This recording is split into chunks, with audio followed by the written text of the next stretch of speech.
US President Barack Obama is in Cuba for a historic 3-day visit to the island and talks with its communist leader. He is the first sitting US president to visit since 1959 revolution, which heralded decades of hostility between the two countries. Obama said change would happen in Cuba and that the Cuban president Raul Castro understood that.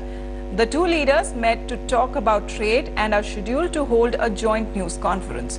For decades, US and Cuba were engaged in a bitter standoff, triggering by the overthrow of the US-backed Cuban dictator Fulgencio Batista by communist leader Fidel Castro in 1959.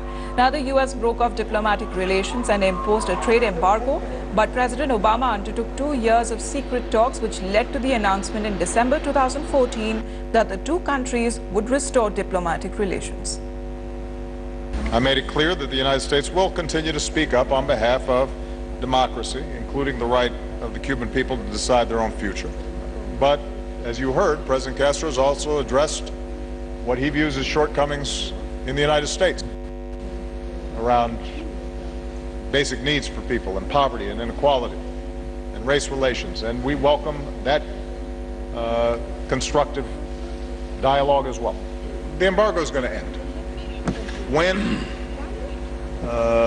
I can't be entirely sure, but I believe it will end, and the path that we're on will continue beyond my administration.